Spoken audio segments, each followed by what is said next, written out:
It's Women's History Month, and WBZ is highlighting the accomplishments of women promoting leadership roles in the construction industry. I sat down with Katie Gibbs, the project executive for Shawmut Design and Construction, to learn about the projects that she's completed right here in Boston, including some iconic ones right in our own backyard.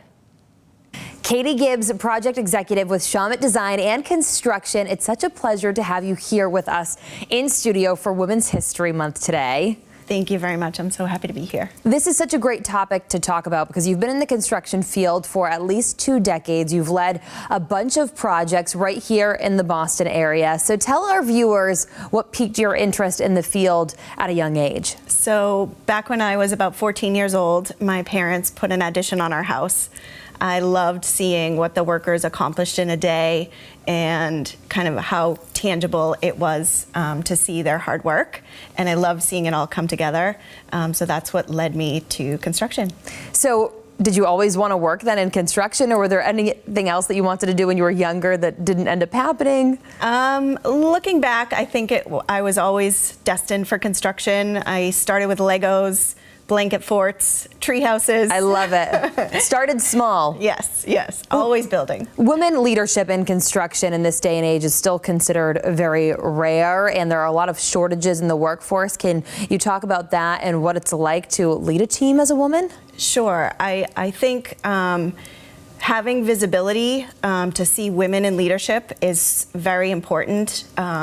Luckily in my career at Shawmut, we had women leaders, and I always knew I would get there someday.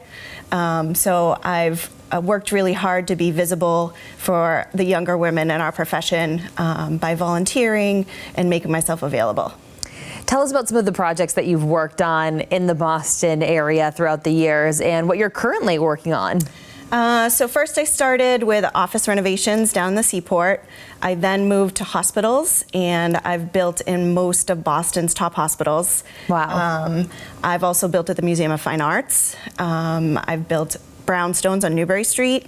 And most recently, the last 7 years, I've been at Harvard University, where we're building housing, graduate student housing, to offset the housing shortage in Boston. And what's been your favorite project thus far?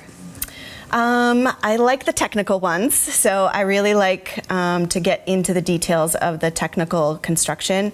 Operating rooms are very technical, and it's really fun to build those, and then know that you're helping people. Yeah, absolutely. And you've managed large-scale facilities, housing, as you mentioned, throughout your career. You want to bring in more talent. How would you encourage women to get into the industry? I think it's about visibility. So being out there and seeing. I do a lot of work volunteering, and I read to children elementary school age with my construction gear on. I love it. Show them what it's about. I'm a mentor for high school and college students. So they just need to see that it's out there and better understand that this can be a great career for women.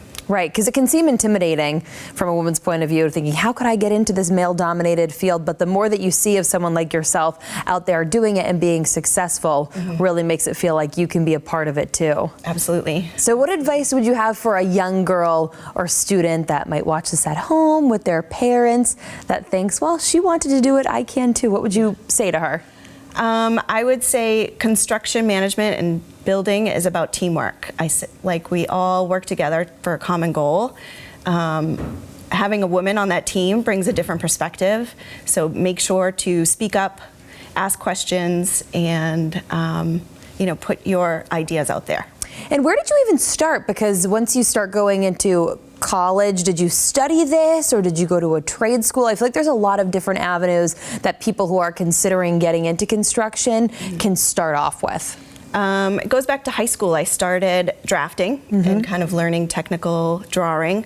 Then I went to Wentworth Institute of Technology in Boston, and I was studying architecture, and just realized that the drawing part was not what I wanted to do. I really liked putting it all together.